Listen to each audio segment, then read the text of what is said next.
right ahead on CCX News. A long-awaited project in Crystal nears the finish line. We'll show you improvements that are supposed to help businesses. Plus, a crime alert in Golden Valley, and you'll be surprised to hear what thieves were able to get away with. And the end of an era for Osseo area schools. We sit down with the district's longtime superintendent during her last week on the job. CCX News starts right now. Hello and thanks for joining us. A major road construction project in Crystal is wrapping up earlier than expected. The Bass Lake Road streetscape project caused lane reductions, but those will soon end. Reporter Sonia Goins joins us live with more on the improvements. Sonia? Alex and Shannon, the last time this area was improved, Madonna had a hit, while city leaders want to do away with those old 1980 fields. So they added a lot of improvements, including a new sidewalk. This one is much larger than the old one, and you can see it's got a pretty cool design. But the main selling point of this project is the additional parking. City leaders say they want to make it easier for customers to come and do business.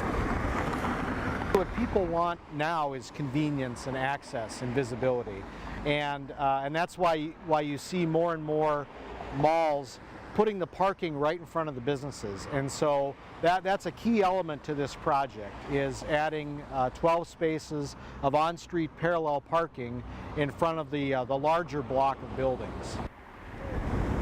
The project started in early May, and most of the heavy construction will wrap up after the 4th of July. The city removed the old streetscape and added LED lights and more green space. Once this project is complete, you will see flowers, park benches, and bike racks. Local business owners say they're glad the project is winding down earlier than expected. Very excited. It looks beautiful out here, and we're very much looking forward to having our business back, because it was very, very slow. Now, this nice weather helped to move this project along faster than anticipated. Meanwhile, the project cost around $600,000. Live in Crystal, Sonia Goins, CCX News. All right, thank you, Sonia. In other news, a New Hope man is now charged in the police standoff that lasted 18 hours at a New Hope apartment building before ending Tuesday afternoon. Andrew Hogan is charged with second-degree assault, 2 counts of terroristic threats, and 2 counts of child endangerment. That's all according to a criminal complaint. Hogan threatened to kill his girlfriend and would not let her and her 2 young children out of the bathroom. The girlfriend texted 911, and when police arrived, Hogan repeatedly said he would shoot the officers before he finally surrendered. Police retrieved a shotgun and a BB gun. A diamond ring, a car, and a laptop. Those are just 3 of the items that have been stolen from unlocked cars in Golden Valley over the past week. Golden Valley police say it's unusual to have 12 different cases of theft from vehicles in 1 week, but all of the cars were unlocked. And this time of year, more people are out and about. The thefts are happening mainly in residential areas to the east and west of Medicine Lake Road and Winnetka Avenue down to Highway 55. Neighboring cities are also seeing an uptick in these crimes of opportunity. For one, anytime you have a valuable, the car is not the place to store it. And number 2, if you have to put some type of valuable in the car, make sure you securely lock it up. Don't put anything visible. No arrests have been made. If you see anything suspicious, you're urged to call police.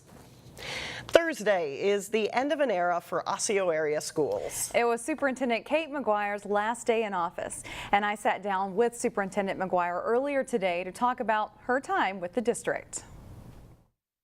I am most proud of a great student experience that we offer, and I think some improvements that we've made in student outcomes. It's our responsibility as adults and as educators to understand our students better, understand the way they learn, take different action to adapt and respond to the needs, the contemporary needs of students and our community members. And that's led to a host of other things happening in education. You know, we know so much more now about how the brain works, how kids learn, and how adults need to interact with them in order to enhance their learning. The use of digital tools, for example, and leads to some differentiation in instruction. And we also pay attention to a safe and healthy learning environment. So one of the things I'm really proud of is the investment that our board and community has made in our long-term facilities maintenance. So all of those things affect the student experience, the place where they're sitting, the building that they're in, the way that instruction is conducted, the relationships that adults have with students and with each other. Those things make a difference for kids, and I'm really proud of the way that that works in our school district. There's a lot of really intense needs in our community, locally, in our state, and in our country, and the increased reliance on schools to resolve some of those problems is tremendous. It's tremendous. It's tremendous. And that has changed in 30 years, no question. For Osseo area schools and other school districts in Minnesota and across the country, sometimes those outcomes are predictable by race. So we've got to pay attention to all kinds of different factors in our own practice to help all students be successful and meet those outcomes. That's what gets me up and coming to work every single day. It's tremendously challenging, and there isn't another group of people in the state of Minnesota that I'd rather be doing that work with than the staff right here in Osseo area schools. They're amazing. I'm very joyful about the future. I'm thankful that I'm, healthy and can do other things. And I can't sit still. I'm really busy, so I can't sit still. And I'm sure I'll figure out something to do eventually, but not anytime soon. I'm looking forward to that. She's planning some serious rest and relaxation. The school board did not hire a superintendent even after a nationwide search this year. They have hired 2 interim superintendents, though.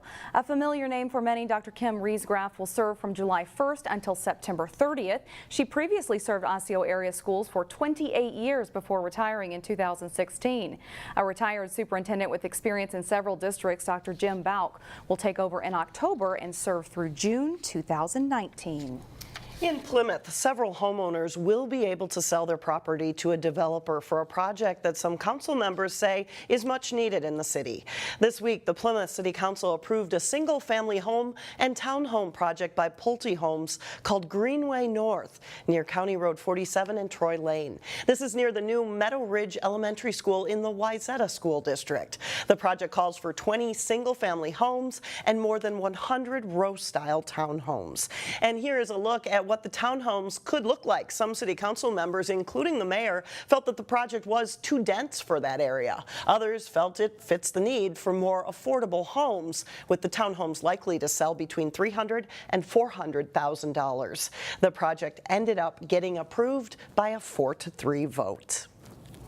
Still ahead, a summer camp in Maple Grove that turns kids into scientists. Plus, Cooper's football coach wins a big award. We'll hear from Coach Willie Howard. But first, hot and hotter. Friday could be a record-setting heat day. We'll be right back. While summer is a break from school, it doesn't have to be a break from learning. In this week's edition of What I Learned at Summer Camp, Delane Cleveland shows us a program that allows kids to be scientists for a day. And this is the sedimentary rock here, if you want to pass that around. It may be June, but that doesn't mean schools are empty. So you can see this right here. In fact, there's some serious learning going on in this Maple Grove classroom, mixed in with a bit of fun. Most of the things we do are hands-on activities because science isn't done by reading books, it's done by getting your hands dirty. Adam Hesch is a scientist from High Touch High Tech of the Twin Cities. His company is leading this Scientist for a Day summer camp. And it started about 2 years ago with a mission to create more scientists around the world and to get kids interested at a younger age. There you go. This 4-day camp focuses on a different area of science each day. Did you find it? On this day, the topic is geology, so the kids literally get their hands dirty while searching for rocks buried in sand. Yep. Hesch refers to his teaching method as edutainment. Because that seems to be how kids are learning these days, through entertainment while being educated. By all accounts, the kids seem to be enjoying themselves. Just ask 9-year-old Natalie Madden of Maple Grove. I have been exploring nature since I was tiny, like this tiny, and I just like it. I just like science. All right, take about another minute. Madden is one of several girls taking part in this summer camp, and she's on a mission to prove the doubters wrong. Science is awesome, and girls can be a scientist, which some people don't think is possible. Find 3 of your favorite gemstones. Hesh says that one of the most positive experiences he's had while teaching these classes is seeing just how much the female students get into it. That's one of the biggest things that's lacking in the science world is a huge female component. And sometimes I have classes where it's nothing but girls, and it's awesome. The hope is that some of these students become scientists in the future, or at the very least, start looking at the world in a different way. In Maple Grove, Delane Cleveland, CCX News. The Scientists for a Day Camp is one of the many programs offered by the Osseo Area School District this summer, and for a list of summer camp options, you can go to our website, ccxmedia.org. I like that. No one's going to tell her she can't be a scientist. She can be a scientist. You go, girl. Up next, a crumbling park in Robbinsdale and the effort to save it. But first, Maple Grove takes on Brooklyn Park in American Legion baseball. Jay Wilcox has the highlights coming up next. I'm Jay Wilcox with sports. It was a pretty special season for the Cooper football team last fall, and it's part of a very good run. This week, the Hawks coach was recognized for his efforts by the Star Tribune. For Cooper's Willie Howard, being named Metro Boys Coach of the Year, encompassing all high school boys sports, is a pretty big honor. He's also quick to add that his staff should share in the award. And to have the staff that I have, for me, the award, I'm not going to sit up here and act like I don't want it, because I do. I think it's the best thing that I can be humbled of the things that we've gone through, all the coaches of the years, but really it should say coaches of the year. And the reason why I say that is because, as you can see over here, every day my coaching staff, from day one when they committed to this program, they knew it wasn't about themselves, it was about these kids. And I mean, it was an amazing event. There's about 500 people there. To see so many great student athletes there represented last night, and then to be amongst so many great coaches and hear from a lot of people was an amazing experience. I was humbled. Winning football games is certainly a goal for Howard and the Hawks, but he realized when he took the job that there needed to be more to it than that. I remember the first year we talked about it's about having a bunch of mentors. So the first year I cut everybody's salary in half and said I need the right people on board, because these people here at Cooper High School needed some mentors, some father figures, some people that they can look up and say, oh, you've made it to the college, you've made it to the league, I can look up to you, you can show me the direction. Not necessarily did they have that in the past. And so that was our goal from day one. And each year we've always talked about getting better, and the record has gotten better. But the things that people don't talk about is just the individuals and the recognition that they're getting outside of football, that to us is changing the trend in the building. The local touch for the Star Tribune Awards didn't stop with Howard. Robbinsdale Hopkins, Mount West Tonka's Robins were honored in the adapted sports category, while Wayzata hit it big. The Trojans' Khalid Hussein won for boys track and field, Anders Sonneson for Nordic skiing, and Tristan Nelko for golf, along with Wayzata's synchronized swimming team. We'll have more with the Cooper Summer Football Training Program next week on CCX Sports. Well, with July just around the corner, local American Legion baseball teams are about halfway through the regular season. 2 local squads went head-to-head in North Hennepin League play as Maple Grove visited Brooklyn Park. The top of the second, Maple Grove gets on the board as Frankie Volkers comes home on a wild pitch for a 1-0 lead. Bottom of the second, Brooklyn Park with runners on second and third, but Nathan Casper gets the strikeout to end the threat. Maple Grove gets a few more runs on Brooklyn Park miscues, and then in the sixth, Zach Friedman strokes the hit to score Nate Martinson, and it's 5-0. Maple Grove goes on to win 6-1. The 36th Dudley Budweiser Classic slow pitch softball tournament gets started Friday with the main fields at Brooklyn Center's Centennial Park. It's a big deal for the Minnesota-based teams entered. Eurotech is a locally based team with players who graduated from Armstrong, Champlin Park, and Totino Grace, among others. The Dudley is big on the calendar for Twin Cities teams. I think the crowds here are a lot better. I mean, we played Chicago Major last year, and it was just mostly softball players there, and it was kind of scattered. But here, I think the crowds get pretty good and the locals get behind their teams a lot more. You'll see a lot more local teams on this tournament than you will on most major circuits. This is a can't-miss tournament for Minnesota competitive teams. Nobody misses the Dudley. Everybody wants to be that team that has that Friday night big upset in front of the big crowds. It happens every year. Eurotech placed 7th in the Dudley last year. Not as many national powerhouse teams are coming this year, in part because of a complicated point system that dictates which tournaments teams choose to play in. That may make this one of the more competitive tournaments in memory. Anybody can win. There's probably 2 top favorites, but after that, the next 24 teams are all very balanced. Anybody can beat anybody all tournament long. This will not be a predictable tournament. It'll make for some great games, hopefully some walk-off wins, and it will be very pleasing for the crowd. A big night of kickoff activities takes place Thursday night with the tournament getting started on Friday evening. Back to you, Alex and Shannon. All right, thank you, Jay. Up next, we take a look back in time when people went for a drive on a Sunday afternoon. We'll show you where they would go when we come back. A group of volunteers are passionate about restoring a deteriorating park along Highway 100. The Lilac Way section of Highway 100 used to be a great place to take a Sunday drive, and Graeser Park in Robbinsdale used to be a great place to stop for a picnic.